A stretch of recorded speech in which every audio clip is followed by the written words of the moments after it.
Kosova nuk ka më shumë se 14 vjet që ka dalë nga një luftë e cila kishte lënë pasoja të rënda.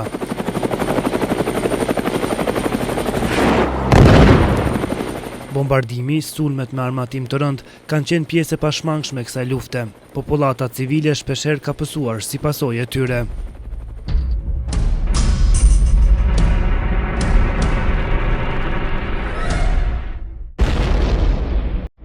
Pikërisht për këtë arsye secili shtet duhet të ketë strehimore publike për raste të tilla.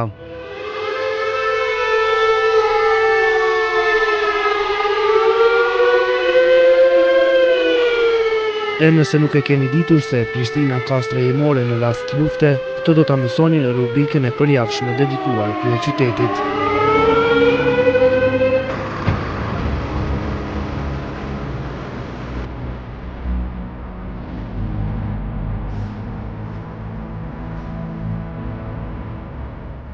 Në vitet e 70-ta janë ndërtuar 6 strehimore, 2 prej të cilave gjenden në lagjën Ulpiana e 4 të tjerat në Kodër të Diellit.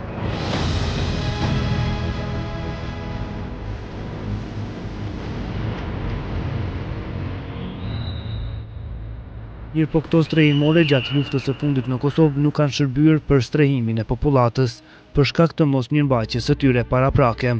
Edhe 10 vjet pas luftës gjendja atyre nuk ishte as pak e mirë. Madje disa prej tyre janë mbuluar tërësisht, siç është kjo në Kodër të Diellit.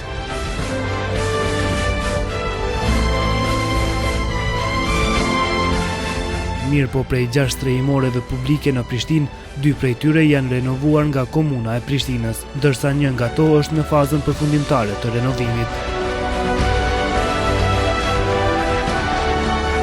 Për të parë përse afërmi këto strehimore, ne kontaktuam me Ibush Kelmendin, shefi sektorit për mbrojtje dhe shpëtim në kuadër të shërbimeve publike në kryeqytet. Me të, destinacioni i parë ishte strehimorja në Ulpian te Soliterët, e cila është ndarë në 2 njësi nga 135 metra katror. Në fakt, gjendja këtyre strehimorëve nuk ishte as pak nga ajo që ne menduam, para se të shkonim atje.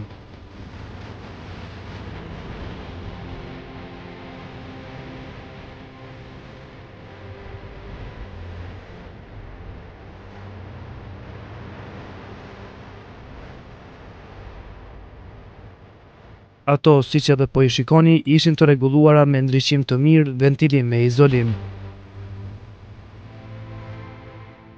Mirëpo përveç këtyre është menduar edhe për disa elemente tjera si ndriçimi emergjent, si dhe daljet për internet e televizion.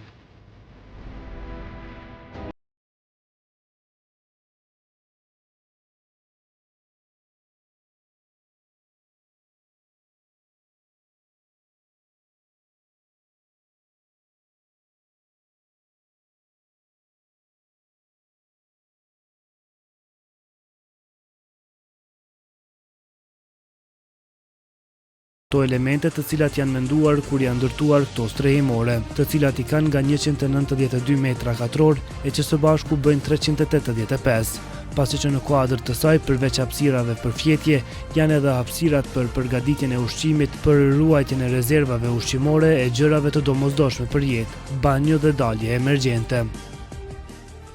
Kjo është hapësirë e dedikuar për vendosjen e gjërave të domosdoshme për zhvillimin e një jete sot është e mundë normale në kushtet e jashtëzakonshme në rast ndonjë fatkeqësie apo ndonjë rreziku që kanë ose qytetarët, të cilët janë të strehuar në këtë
edhe nga artistë për ekspozita të ndryshme.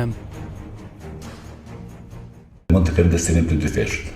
Në kohë paqe, në kohë kur është gjendja normale, mund të shfrytëzohen për vendosjen e ndonjë aktiviteti, për kryer ndonjë aktiviteti qoftë rinis, qoftë në ndonjë aktivitet ndërmarrjeve të ndryshme të cilat mund të vendosin ndonjë deponi, po flasim mobiljeve apo ndonjë përhapjen e ndonjë ekspozite, por ruajtjen e mjeteve, por në raste të jashtëzakonshme, gjithë ata shfrytëzues që e shfrytëzojnë këtë janë të obliguar që brenda 24 orë të lirojnë në mënyrë që të lirohet për vendosjen e qytetarëve të cilët kanë nevojë për strehim.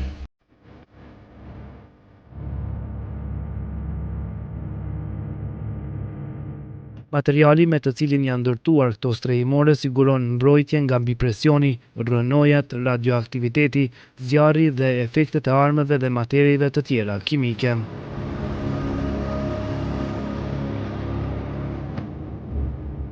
Nga kjo strehimore në Ulpian e vazhduam rrugën për në strehimorën tjetër në Kodër të Diellit. Përderisa ajo në Ulpian ishte më pak e dukshme, strehimorja në Kodër të Diellit, e cila përfshin një sipërfaqe prej 385 metra shkatror, është më në sipërfaqe. Banorët e kësaj lagjeje thonë se para renovimit, gjendja kësaj strehimore ishte e rëndë. Strehimorën e moj mend qysh viteve të 80 kur ka filluar ndërtimi i banesave, është bërë rindërtimi i Prishtinës në atë kohë, edhe ka qenë dedikimi i saj ka qenë për strehim, evakuim, rastet ndryshme, mirë po deri pas luftës, mas vitit 99, mandej është demolu, janë marrë gjitha ato pajisje që kanë qenë për evakuim, ka qenë domethënë destinim këtë tjetër, kurse qysh para 2 viteve, është viti i dytë që komuna ka ndërmarrë një iniciativë që për neve shumë e qellume, edhe ka pastru, edhe ka bërë ndërtimin, izolimin, edhe tash me siguri komuna e din çfarë dedikimi e ka.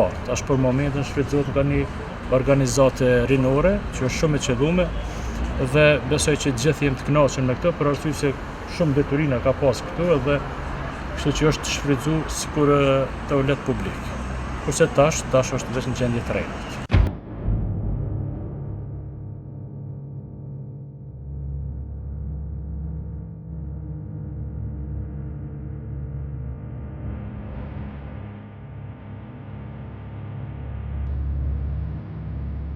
Por para se të hynim në këtë strehimore, pam llogën e një qendre rinore e cila kishte në shfrytëzim.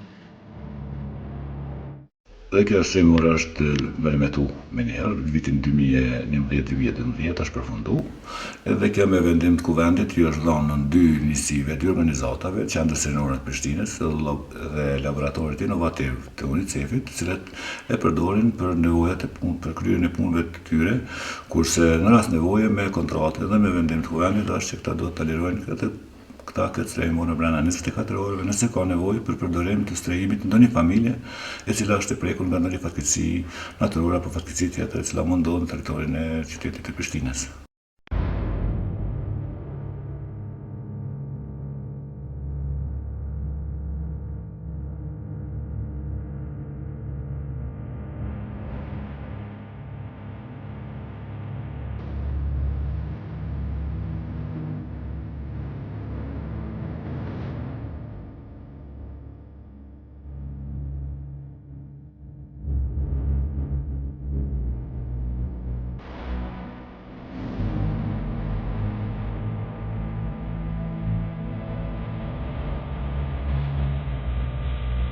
Nuk është kjo e vetmja strehimore në këtë lagje, janë edhe 3 të tjera.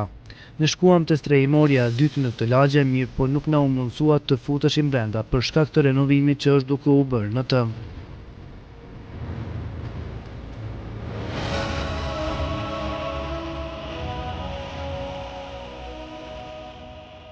Strehimorja e tretë që është ka renovuar nga Komuna e Prishtinës.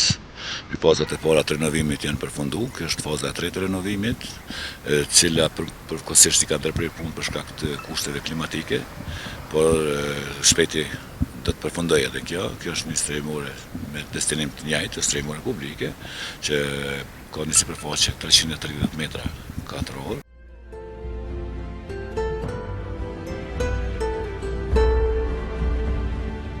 Njëri nga banorët e kësaj lagjeje tregon se kjo strehimore kohë më parë është shfrytëzuar edhe nga bizneset afariste. Shqeqoni, na këna arë tu që 30 vjetë, 35, ma vonin maru kë kompleksi shtëpijave, që është strehimore pjesë e këtyne e komplekse, se banorët e këtyne e komplekse duhet strehohen në rast lufte atomike ose për masave të mëdha. Këto kanë qenë të përgatitne, kanë qenë të rujtne, nuk janë shfrytëzuar për çështje ekonomike të uzurpume, po kanë qenë të rujtne. E mbas luftës tonë, që sikur me tjerat lokale që shu uzurpuan, kanë uzurpuar një kohë. Njëri ju ka qenë në Austri, ka marrë qire, e këto ka bërë dikush kafeteri. Ato do të prapë me renovu, me pastru, edhe me rujt për raste lufte. Ne ishim të interesuar të gjironim edhe 3 strehimore të tjera në Prishtinë, mirë po ishte e pamundur. Disa tashmë shfrytëzohen nga biznese afariste, ndërsa njëra nga to, e cila gjendet në kodër të diellit, është mbuluar tërësisht, e pjesa e mbetur si duket është bërë destinacion veturinash. Të gjitha strehimoret në Prishtinë kanë hapësirë prej 1970 metra shkatror dhe mund të shërbejnë për vendosjen e rreth 1500 personave për një jetë normale. Gjërat ushqimore mund të vendosen dhe sigurohen për të gjithë të vendosurit në këto strehimore publike, sepse ekzistojnë kushtet e nevojshme për ruajtjen e tyre për një kohë të gjatë. Destinimi i strehimoreve publike është i atill që ato janë të qëndrueshme për banim më të gjatë, varësisht si kërkohet nga rasti i imponuar.